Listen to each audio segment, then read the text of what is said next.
নমস্কার, কেমন আছো সবাই? নবনীতার একটি ব্লগে তোমাদের সকলকে আরও একবার স্বাগত জানাই। তো আজকে তোমাদের জন্য নিয়ে এসেছি আমরা একদিনের ছুটিতে মন্দারমণি ঘুরতে গিয়েছিলাম। এখন তো কালী পুজোর ভ্যাকেশন চলছে, তো সেই ভ্যাকেশন উপলক্ষেই আমাদের সাডেন প্ল্যান হয়েছে যে চলো একদিনের জন্য কোথাও থেকে একটু ঘুরে আসি।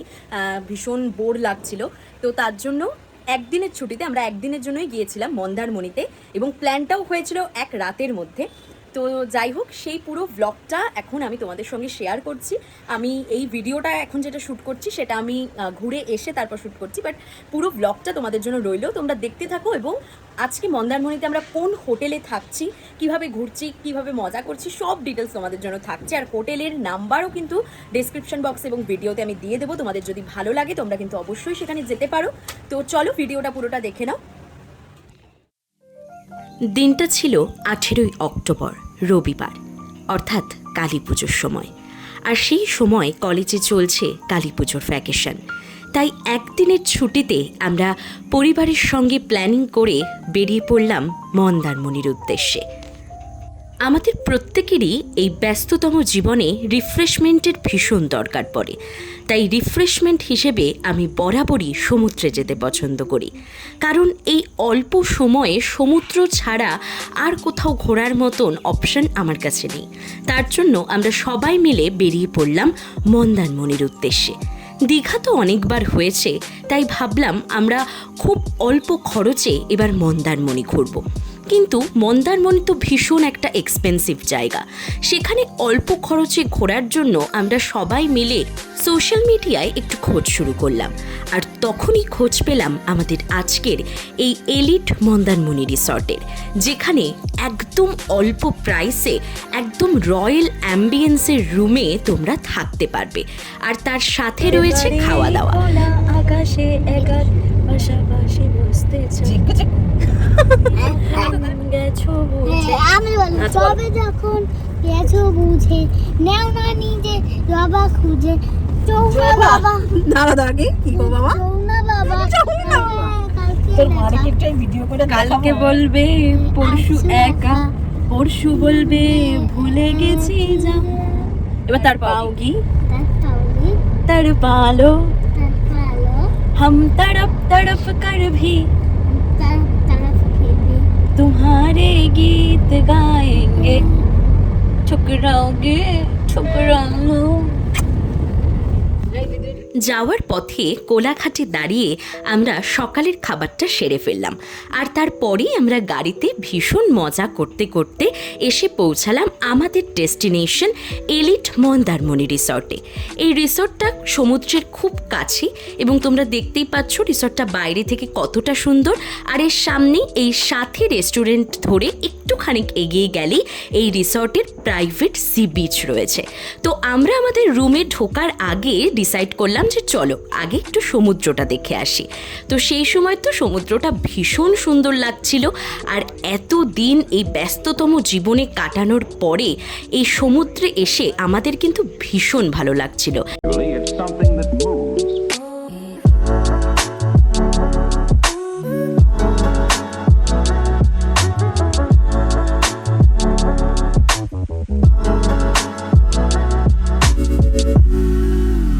এই রিসর্টে যারা আসছো তারা কিন্তু প্রত্যেকে আসার সময় মনে করে অবশ্যই 2 কপি আধার কার্ডের জেরক্স নিয়ে আসবে।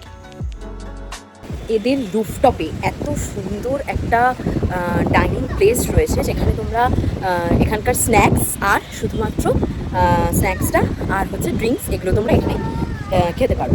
তো এখানে জায়গাটা আমি দেখাচ্ছি, জাস্ট তোমরা ভিউটা দেখো, পেছনে পুরো সমুদ্র আর এখানে বসার জায়গা এত সুন্দর, মানে কি বলবো। দেখো এই দেখো কি সুন্দর। আছি হচ্ছে 202 নাম্বার রুমে, এলিট রিসর্টে 202 নাম্বার রুমে আমরা রয়েছে, যেটা একটা 4 বেডেড রুম। তো চলো তোমাদেরকে দেখাই রুমটা। এই যে রুমটা রুমটা তোমরা দেখছো, এটা পুরো একটা রয়্যাল অ্যাম্বিয়েন্সের একটা রুম। দারুণ রুমটা, তোমাদের চলো রুমটা ঘুরে দেখাচ্ছি। এটা হচ্ছে একটা ডাবল বেড রয়েছে, কিন্তু এখানে অনায়াসে 3 জনের তো হয়েই যাবে। আর এর পাশে আরেকটা যেটা রয়েছে সেটাও আরেকটা ডাবল বেড রয়েছে, মানে টোটাল 4 বেডের একটা রুম। আর রুমে তোমরা দেখতেই পাচ্ছ ওপরে এসি রয়েছে, এছাড়াও কিন্তু ওপরে 3টে ফ্যান রয়েছে, যার কারণে সাফিসিয়েন্ট তোমাদের হাওয়া রয়েছে, কোনো গরমের কোনো প্রবলেম নেই। এছাড়াও এদিকটায় আসি, এখানে একটা টিভি রয়েছে, তোমরা দেখতে পাচ্ছ একটা বড় এলইডি টিভি রয়েছে। আর আর এখানে ইয়েস, আর এখানে হচ্ছে একটা তোমার কিছু রাখার বেড সাইডে। আর এছাড়াও এখানে দেখো ড্রয়ার রয়েছে, তো দেখলে। আর এখানটা দেখো একটা মিরর রয়েছে, সরো, এখানে দেখলে একটা মিরর রয়েছে, খুব সুন্দর একটা বিগ সাইজের মিরর। আর তোমাদের সব থেকে যে মেন জিনিসটা দেখাচ্ছি, তোমরা জাস্ট এটার ভিউটা দেখো, কি দারুণ ভিউটা দেখবে। একদম জানলা থেকে তোমরা একদম সমুদ্রের পুরো ভিউ পাচ্ছ। এছাড়াও বাইরে সমুদ্রের সাইডে পুরো ভিউটা এখান থেকে আসছে, আর ভীষণ সুন্দর হাওয়া। তো দারুণ একটা রুম, এত কম বাজেটে এত ভালো রুম কিন্তু সত্যি মন্দারমণিতে আশা করা যায় না। কিন্তু আমরা তো প্রথমে ভয় পাচ্ছিলাম যে এত কম বাজেটে এত ভালো রুম কি হবে না হবে, কিন্তু যথেষ্টই ভালো হয়েছে। ওয়ার্ড্রপ রয়েছে, এখানে তোমরা তোমাদের জিনিসপত্র রাখতে পারো। ওয়ার্ড্রপটাও বেশ বড়, স্পেস রয়েছে।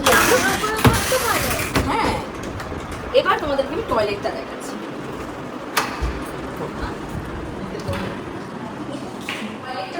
টয়লেটে তোমরা দেখো কতটা স্পেস টয়লেটটাতে রয়েছে। একটা মিরর রয়েছে এখানে, তার সাথে এখানে দেখো রয়েছে একটা বেসিন। আর এই সাইডে দেখো তোমরা এখানে ওয়েস্টার্ন স্টাইলে টয়লেট পেয়ে যাচ্ছ। এছাড়াও গিজার রয়েছে তোমাদের শীতকালে, যেটা খুবই সুবিধা হবে। এছাড়াও শাওয়ার রয়েছে আর কল তো রয়েছে। তো বাথরুমটা বেশ পরিষ্কার পরিচ্ছন্ন, ভীষণ বড় স্পেসিয়াস একটা বাথরুম। তো ওভারঅল কিন্তু আমাদের রুমটা দারুণ লাগলো।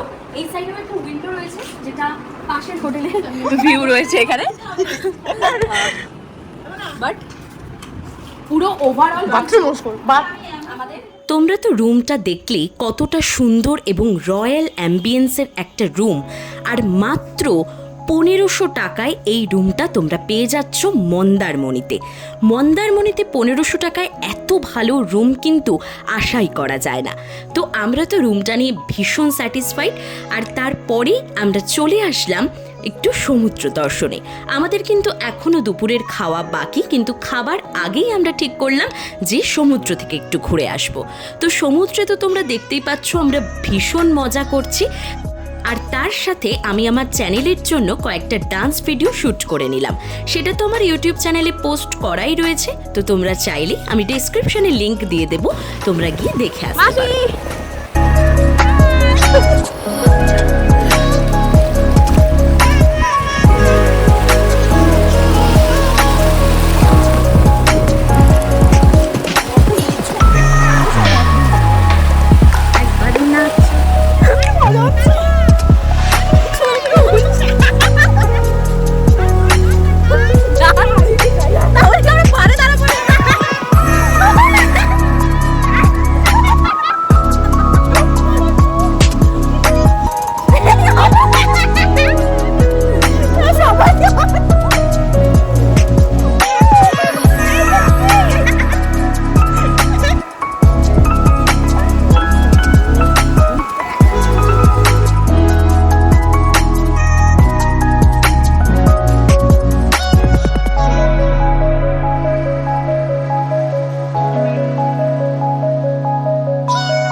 শ্যুটের পরে এখন একটু ডাবের জল খাচ্ছি।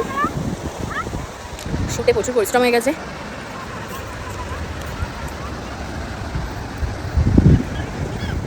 চলো চলো চলো, ডিঙ্গি টিকি ডিঙ্গি টিকি গাবাত, ডিঙ্গি টিকি ডিঙ্গি টিকি ডিঙ্গি টিকি গাবাত, ডিঙ্গি টিকি ডিঙ্গি টিকি টিকি টিকি গাবাত।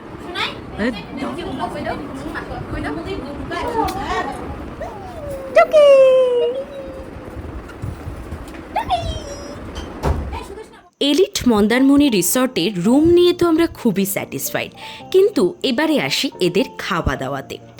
এই হোটেলে খাওয়া দাওয়ায় আমরা দুপুরবেলায় অনেক কিছুই অর্ডার দিতে চেয়েছিলাম, কিন্তু এদের কোনো খাবারই অ্যাভেলেবেল ছিল না, যার কারণে আমরা শুধুমাত্র সাদা ভাত, ডাল আর তার সাথে মাছ অর্ডার দিতে পেরেছিলাম, আর তার সাথে আলু ভাজা। এছাড়া এদের কাছে কোনো খাবার সেই মুহূর্তে ছিল না, তো তার জন্য আমরা সেগুলোই অর্ডার দিয়েছিলাম। কিন্তু খাবারের কোয়ালিটিও যে খুব ভালো সেটা কিন্তু একদমই নয়, খাবারের কোয়ালিটিও একদম ভালো নয়। মাছটা যেটা ছিল, মাছটাও খুব একটা ভালো ছিল না, তার জন্য আমাদের খাওয়া দাওয়াটা একদমই ভালো লাগেনি। কিন্তু রুম আমাদের খুব ভালো লেগেছে, তবে খাওয়া দাওয়ার দিক থেকে আমরা একটু ডিসঅ্যাপয়েন্টেড হয়েছি। তারপরেই দুপুরে খেয়ে আমরা একটু রেস্ট নিয়ে রাতে সমুদ্রের পাড়ে যাওয়ার জন্য এবং কিছু কেনাকাটি করব বলে তার জন্য আমরা রেডি হয়ে নিয়েছিলাম। আর তার সাথে আমরা সন্ধ্যায় স্ন্যাক্স খেয়েছিলাম হচ্ছে চিকেন পাকোড়া আর তার সাথে মিল্ক টি।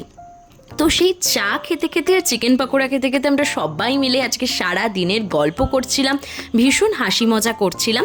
তো মজা করতে করতে ওইদিকে সন্ধ্যা হয়ে গেছে ঘড়ির কাঁটায়, আর আমরা বেরিয়ে পড়লাম সেখান থেকে একটা টোটো বুক করে সমুদ্রের পাড়ে যাওয়ার জন্য।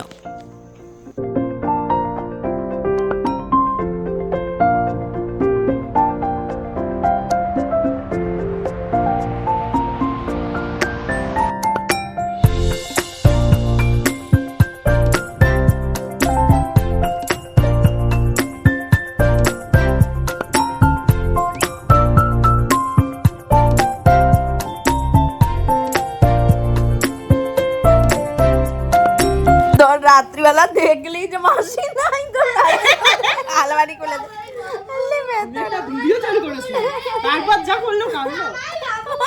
মাসিকে দেখো, চুপ চুপ।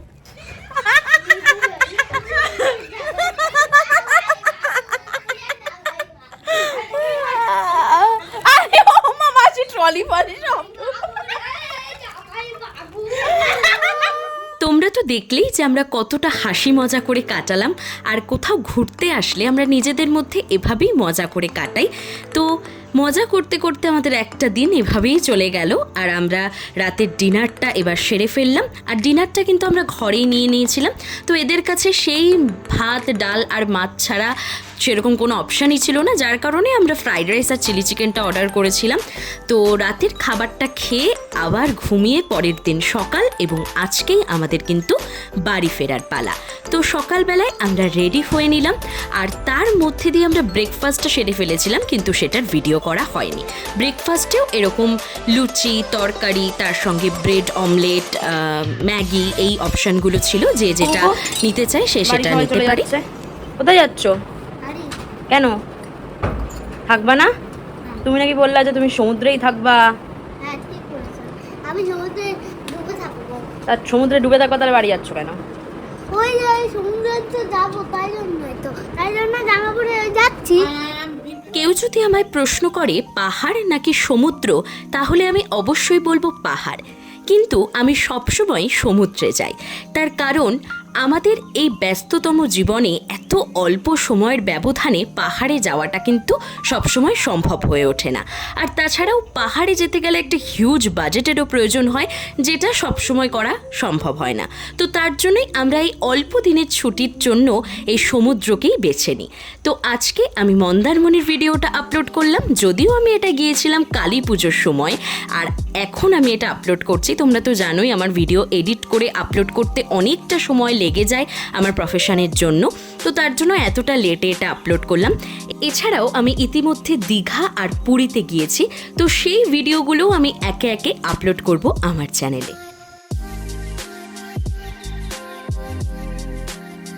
আমাদের যেহেতু বাড়ি ফিরতে ফিরতে আজকে রাত হয়ে যাবে, তার জন্য আমরা লাঞ্চ করার জন্য কোলাঘাটে শেরি পাঞ্জাবে দাঁড়ালাম। আর তোমরা তো জানোই শেরি পাঞ্জাবে খাওয়া মানে অনেকটা সময় লাগে, সেখানে আগে থেকে কুপন কাটতে হয়, তারপর সেই নাম্বার অনুযায়ী ওনারা ডাকবেন। তো তার জন্য শেরি পাঞ্জাবে এই যে জায়গাটা রয়েছে, এটা আমাদের ভীষণ ভালো লেগেছে। আমরা এই জায়গাতেই বসে সেই সময়টা কাটাচ্ছিলাম, এবং আমরা ভাই বোনেরা মিলে এখানে দোলনা চড়ছিলাম। তো আমাদের ভীষণ মজা হচ্ছিল। তো আস্তে আস্তে সময় যেতে যেতে আমাদেরও ডাক পড়লো, এবং আমরা গিয়ে ভেতরে বসলাম। তারপর ওখানে বসে আমরা সবাই মিলে ডিসাইড করছিলাম যে কি অর্ডার দেব।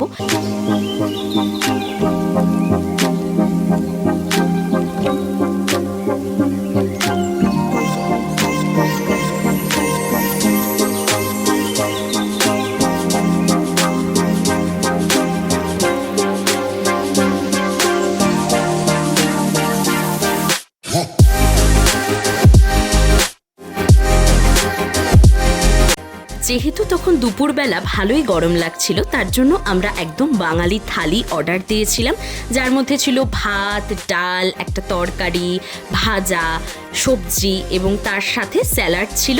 আর তার সাথে এক্সট্রা আমরা চিকেন, মাটন, মাছ এগুলো অর্ডার দিয়েছিলাম। যে যেটা খাবে সে সেটা আলাদাভাবে নিয়েছিল। তো তোমরা চাইলেও আলাদাভাবে এগুলো কিন্তু অর্ডার দিতে পারো। খাওয়া দাওয়ার শেষে শেরি পাঞ্জাবের মধ্যেই বাস্কিন রবিন্সের একটা শপ ছিল, তো সেখান থেকেই আমরা আইসক্রিম কিনলাম এবং আইসক্রিমটাও খেতে তো দারুণ ছিল, ফ্লেভারটাও খুব ভালো ছিল। তো ওভারঅল আমরা পুরো ট্যুরটা ভীষণ মজা করে কাটিয়েছি। আর যেহেতু আমি আগেই বলেছি যে সেই সময় কালী পুজো চলছিল, তাই সন্ধ্যাবেলায় আমরা যখন ফিরছিলাম তখন কিন্তু রাস্তাটাও ভীষণ সুন্দর ছিল। বারাসাত মধ্যমগ্রামের মধ্য দিয়ে যখন আসছিলাম, তো রাস্তায় চারিদিকে আলো এবং প্যান্ডেল দেখতে দেখতে আমরা বাড়ির পথে এগোচ্ছি। এবং তোমরা তো দেখলেই আজকে সারাদিন আমরা কত মজা করলাম। তো তোমাদের যদি ভিডিওটা ভালো লাগে তাহলে অবশ্যই লাইক করবে এবং তোমাদের কেমন লাগলো সেটা কিন্তু কমেন্টে অবশ্যই আমায় জানাবে। এবং এরপরে কিন্তু একটা দীঘা এবং একটা পুরীর ব্লগ খুব তাড়াতাড়ি আসছে আমার চ্যানেলে। আর যেহেতু তখন দীপাবলি ছিল, তার জন্য আমি, মা আর বাবা বাড়িতে এসে প্রদীপ জ্বালিয়েছি। তো তোমরা তো দেখলেই আমরা ঘুরে চলে এসেছি এবং আমরা একদিনেই যথেষ্ট মজা করেছি। আমাদের কিন্তু দারুণ মজা হয়েছে। আর সব ডিটেলস তোমাদের সঙ্গে শেয়ার করলাম, হোটেলের ডিটেলস সব কিছু তোমাদের সঙ্গে শেয়ার করলাম। তো তোমরা সেই হোটেলটা যদি তোমাদের ভালো লাগে, তোমরা ডেসক্রিপশনে দেওয়া নাম্বারে এবং আমার ভিডিওতে দেওয়া নাম্বারে তোমরা যোগাযোগ করে যেতে পারো। আর আজকের এই ব্লগটা তোমাদের কেমন লাগলো সেটা অবশ্যই কমেন্টে জানিও। আর আজকে যেহেতু দীপাবলি, তাই সকলকে জানাই শুভ দীপাবলির প্রীতি ও শুভেচ্ছা। তো আজকে বাড়ি এসেই দীপাবলির জন্য প্রদীপ জ্বালালাম আমি, মা আর বাবা মিলে। তো খুব ভালো লাগলো। তো আজকের মতো ব্লগটা এইটুকুই। সকলে ভালো থেকো, সুস্থ থেকো, সাবধানে থেকো। তোমাদের সঙ্গে দেখা হবে আবার অন্য কোনো ভিডিওতে। টাটা।